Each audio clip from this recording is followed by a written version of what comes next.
Section 2, Rights. As we've seen, the first building block of a free society is freedom. It's followed by the concept of rights. Freedom requires rights. The concept of natural rights came from the English physician-philosopher John Locke, who was one of the most influential thinkers of the Enlightenment. He explained that natural rights are innately possessed by humans as part of our creation. They are inalienable rights that relate to life itself and are central to self-preservation. And because they are innately possessed, they are not given by men or rulers or governments or society.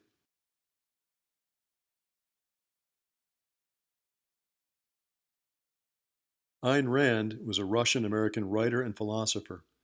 She lived through the Bolshevik Revolution in Russia and saw the taking away of rights on a large scale. Her thoughts on rights are very important. What is a right?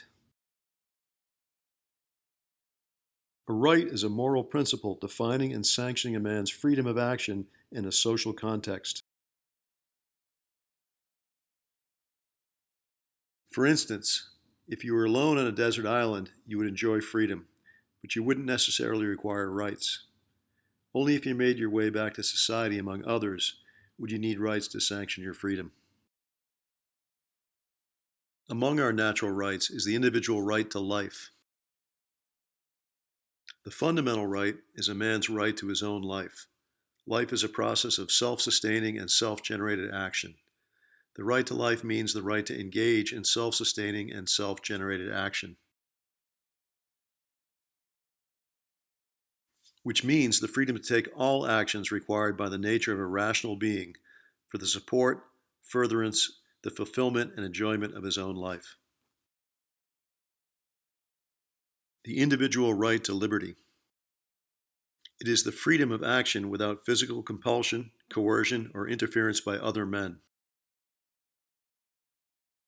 Thus, for every individual, a right is the moral sanction of a positive, of his freedom to act on his own judgment, for his own goals, by his own voluntary, uncoerced choice. As to his neighbors, his rights impose no obligations on them except a negative kind, to abstain from violating his rights. This concept can be understood in the saying, "Your right to wave your fist in the air stops at the end of my nose." Individual right to property. The right to life is the source of all rights, and the right to property is their only implementation. Without property rights, no other rights are possible. Since man has to sustain his life by his own efforts, the man who has no right to the product of his effort has no means to sustain his life. The man who produces while others dispose of his product is a slave. Life and liberty are secure only so long as the right to property is secure. Cleon Skousen was an American author and political theorist. His thoughts on property rights were very important.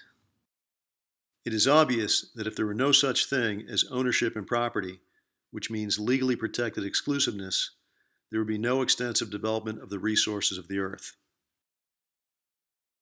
Without private rights in developed or improved property, it would be perfectly lawful for a lazy, covetous neighbor to move in as soon as the improvements were completed and take possession of the fruits of his industrious neighbor. And even the covetous neighbor would no longer be secure, because someone stronger than he could take it away from him. Without property rights, four things would occur. One experience, like the previous example, would destroy the incentive of an industrious person to develop and improve any more property. The industrious individual would also be deprived of the fruits of his labor. Marauding bands would be tempted to go about the country confiscating by force and violence the good things which others had frugally and painstakingly provided.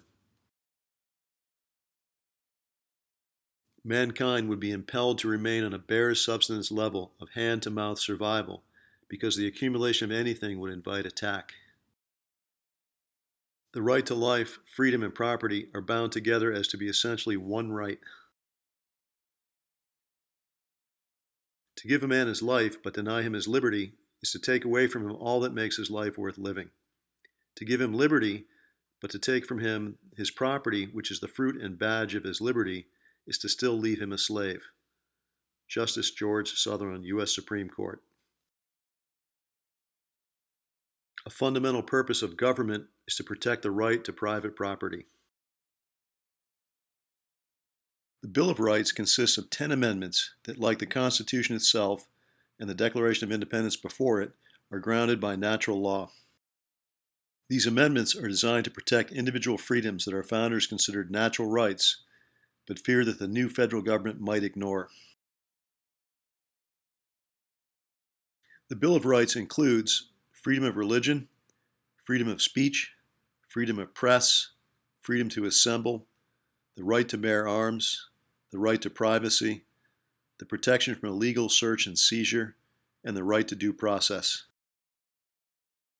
Thomas Jefferson on life, liberty, and the pursuit of happiness.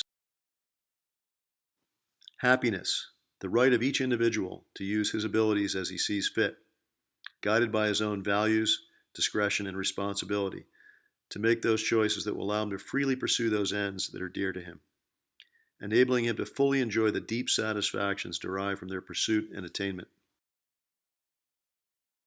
Therefore, rights are a moral concept, the concept that provides a logical transition from the principles guiding an individual's actions to the principles guiding his relationship with others, the concept that preserves and protects individual morality in a social context, the link between the moral code of a man and the legal code of a society.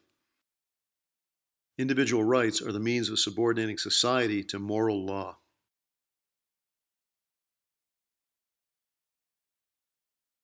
The most profoundly revolutionary achievement of the United States of America was the subordination of society to moral law.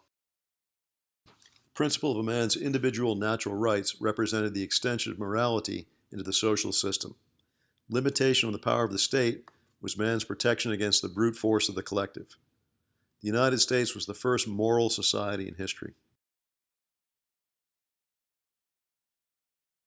Key points for the Part 2 presentation on rights.